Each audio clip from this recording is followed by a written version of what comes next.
belajar dari tokoh Alkitab yaitu Ratu Ester. Nah, untuk memudahkan kita supaya kita mengetahui apa sih yang dilakukan Ester, kita tanya sama teman-teman kita yuk. Mari kita sapa. Hai. Hai. Boleh dong perkenalkan dirinya. Hai Sobat Proteksi 21, nama saya Anita. Nice to meet you. Nice to meet you. Nama saya Yordan. Nama saya Gasper. Tuhan Yesus memberkati.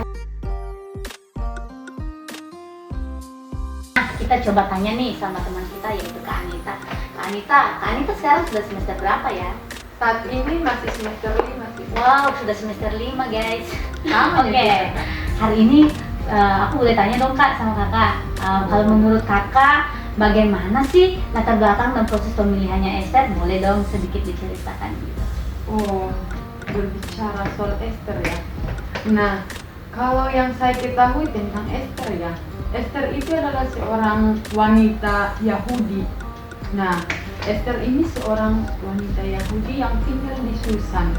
Dan perlu juga kita ketahui bahwa Ester ini adalah seorang wanita yang dirawat dan dibesarkan oleh sepupunya sendiri yaitu Mordekai. Nah, berbicara soal latar belakang pemilihan Ester menjadi ratu itu bukan hal yang pendek, tetapi saya akan ceritakan sedikit ke kakak. Nah, Boleh. oke. Nah, kenapa Ester menjadi ratunya? Semacam itu ya pertanyaan kakak. Nah, oke. Saya akan menjawab. Pada suatu ketika Raja Ahasuerus mengadakan pertemuan dengan teman-temannya, minum-minum bersama teman-temannya, dan Raja Ahasuerus ingin Ratu Wasti memamerkan dirinya untuk dilihat orang-orang yang ada di istana. Akan tetapi Ratu Wasti tidak mau berhubung karena Ratu Wasti juga mempunyai acara bersama-sama dengan teman-temannya juga.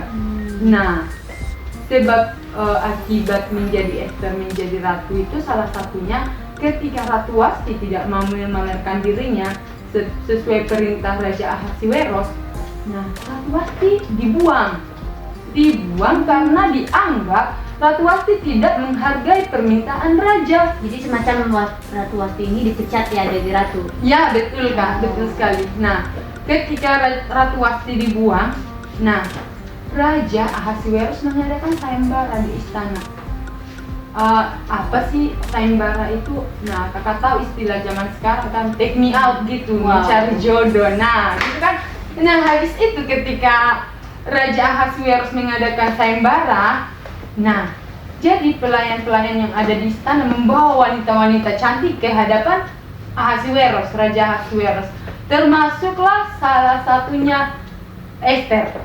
Nah, ketika Ratu Ester diangkat Ahasuerus menjadi ratu, nah kan adalah timbul satu orang yang sombong. Timbullah satu orang yang sombong namanya Haman. Nah, Haman ini sangat sombong. Dan Haman ini menginginkan bahwa supaya orang-orang yang ada di istana itu tunduk kepada dia, membungkuk kepada dia. Nah, tadi yang saya katakan bahwa Ester kan dibesarkan oleh Mordekai. Nah, jadi Mordekai ini tidak mau taat dan patuh kepada Haman. Tidak mau. Dan Haman pun langsung bercerita kepada Ahasuerus. Dia berkata bahwa orang Yahudi itu bahaya, sangat berbahaya. Karena kan Haman tahu bahwa Mordekai itu adalah orang Yahudi. Jadi karena dia sudah benci kepada Mordekai, karena Mordekai tidak patuh sama dia, dia memberitahukan kepada Raja Ahasuerus supaya orang Yahudi dibunuh, dilenyapkan. Nah, dan satu hal, Ester tidak tahu hal itu loh Kak. Iya, Ester tidak tahu. Kenapa tidak tahu? Ya, begitulah. Sehingga Mordekai mempunyai pikiran. Mordekai memberikan pesan, mengirimkan pesan kepada Ester supaya Ester berbicara kepada Ahasuerus. Nah, dan singkat cerita, Ester berkata kepada Mordekai bahwa setiap orang yang masuk ke menghadap raja tanpa dipanggil akan dibunuh. Sadis kan? Sadis banget. Sadis banget memang Kak. Kalau dipikir-pikir sadis banget sih Kak. Tapi ya itulah resiko yang harus dihadapi oleh seorang Esther yang ratu. Tapi satu hal yang saya tertarik dengan Esther ya Kak, dia tuh perempuan, tapi dia berani. Mau dibunuh atau tidak, tapi dia berani menjumpai raja. Dan satu kata yang dia bilang kepada Mordekai, kalau raja mengulurkan tongkatnya kepada saya akan hidup. Tetapi kalau tidak, dia mati. Nah, jadi kayak rasa-rasa tuh timbul dilema dalam hati Esther. Iya, timbul karena ya kalau tidak dikasih kan dia mati. Nah, tapi dia itu komitmen. Dia tetap berani. Dia mau. Dia berbicara kepada raja. Pertama dia tuh mengundang raja Ahasiweros. Dan Ahasiweros juga sudah kayak ada mungkin feelingnya kayak ada aneh dalam sikapnya Esther, sehingga raja bertanya, apa yang kamu mau daripadaku? Nah, di situ dia Esther itu mengundang raja. Dia bilang, saya mau mengundang raja untuk hadir di pesta. Nah, singkat cerita, raja pun datang ke pesta itu. Dan di pesta itu, Esther mengundang raja juga di pesta itu untuk datang ke pesta yang kedua yang akan dirayakan besok bersama Haman. Dan singkat ceritanya, tibalah hari kedua pesta itu. Di situ Raja Ahasiweros bertanya kepada Esther, apa yang kamu mau dari aku? Nah, apa yang kamu mau dari aku? Esther berkata kepada Raja Ahasiweros bahwa, Raja, ada yang mau bunuh saya dan bangsaku.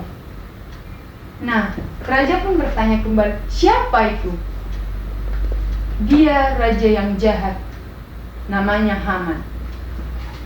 Di situ Raja Ahasiweros langsung kaget, kayak rasa shock, dan dia marah besar.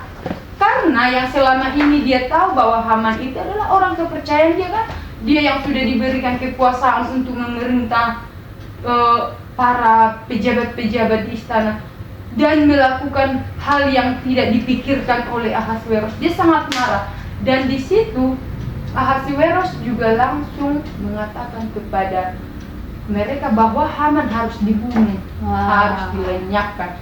Dan singkat cerita, ketika karena keberanian Esther lah sebagai ratu, sehingga orang-orang Yahudi tidak jadi dibunuh. Begitu menarik ya teman-teman, bagaimana kepemimpinan Esther dalam memimpin bangsa-bangsa Yahudi itu keren sih. Makasih Kak Anita ya. Iya Kak, kasih sama-sama ya Kak. Oke. Nah teman-teman, tadi kita sudah mendengarkan yaitu cerita singkat mengenai bagaimana sih proses pemilihan Esther ya. Sekarang kita mau mengetahui nih, apakah Esther itu punya kekurangan nggak sih? Kalau begitu kita tanya ya sama teman-teman kita. Yang satunya lagi Karina. Hai Karina. Hai, apa kabarnya hari ini? Kabar baik Kak. Karina juga semester 5 kan? Iya. Sama dengan Kak Anita. Oke. Iya. Kak, tadi kami sudah berbincang-bincang mengenai latar belakangnya Esther, terus bagaimana proses pemilihannya. Nah, yang saya mau tanya nih sama kakak, kira-kira dalam kepemimpinannya Esther ada nggak sih kekurangannya? Ada Kak. Kekurangan, kalau menurut saya kekurangan Esther dalam memimpin adalah dia takut Kak dalam menjalankan kepemimpinan, dalam menghadapi kepemimpinannya. Dia takut dalam mengambil keputusan. Nah, ketika dia takut, dia juga berbohong. Di balik ketakutan dia berbohong untuk bisa menutupi segala kekurangan dia.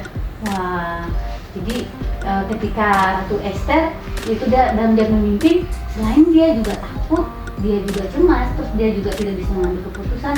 Ya mungkin karena dia seorang ratu ya, ratu, terus karena segala kekuasaan di dalam kerajaan itu adalah milik raja, makanya dia takut gitu. Oh, jadi itu kekurangannya Esther. Oke Kak, terima kasih ya buat pertemuannya. Bye. Nah teman-teman, kita sudah mendengarkan yaitu kekurangan Esther. Tadi Kak Rina sudah menjelaskan ya kekurangan dari Esther. Nah, sekarang kita akan mendengarkan kira-kira ada nggak sih kelebihan dari kepemimpinan Esther tersebut. Mari kita tanya sama teman kita ya, Kak Yordan. Hai Kak Yordan. Hai. Kak Yordan, apa kabarnya hari ini? Puji Tuhan sehat nih. Wah, sehat kok. Wah gitu ya. Wah. Oke, Kak, aku mau tanya nih, kalau menurut Oke. Kakak dalam kepemimpinannya Esther itu ada nggak sih kelebihannya gitu? Oh, tentu ada. Yang pertama, kelebihan Esther itu di dalam memimpin, yaitu dia adalah orang pemberani. Pemberani. Jadi, mengapa dia pemberani? Karena dia adalah perempuan yang siap di dalam memimpin. Terus yang kedua, dia adalah orang yang tegas. Itu adalah sifat dari kelebihannya yang kedua. Jadi, ketika dia melihat ada suatu masalah yang timbul, maka di dalam memimpin Dia nggak cuma diam gitu. dia nggak cuma diam, dia langsung punya inisiatif nih untuk menyelesaikan masalah itu. Wah.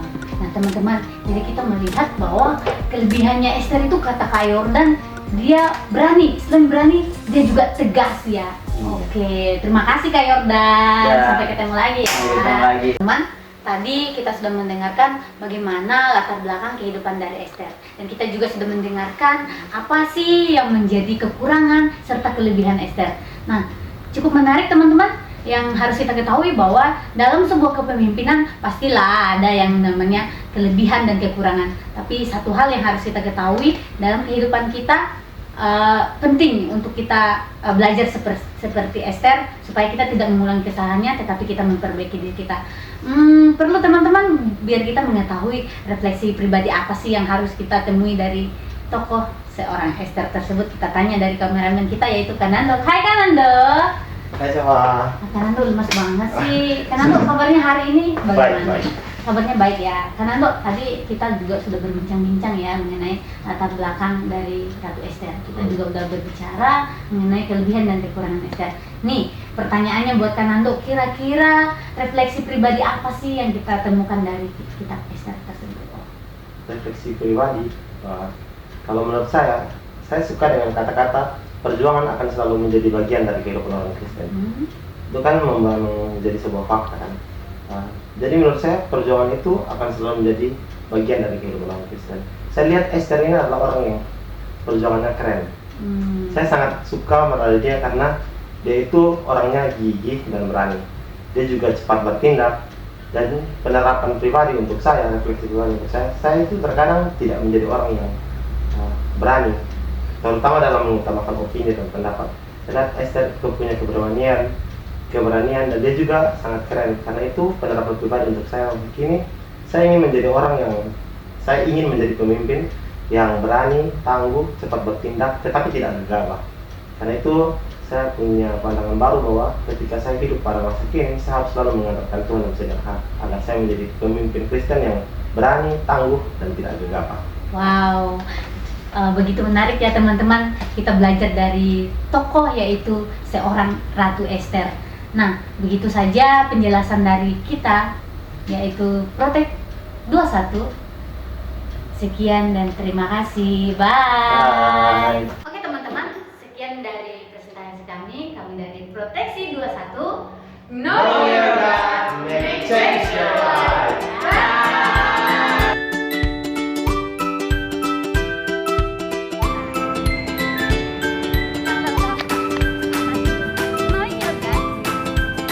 Knowing your God make change your life. Ayo. Ais Joko.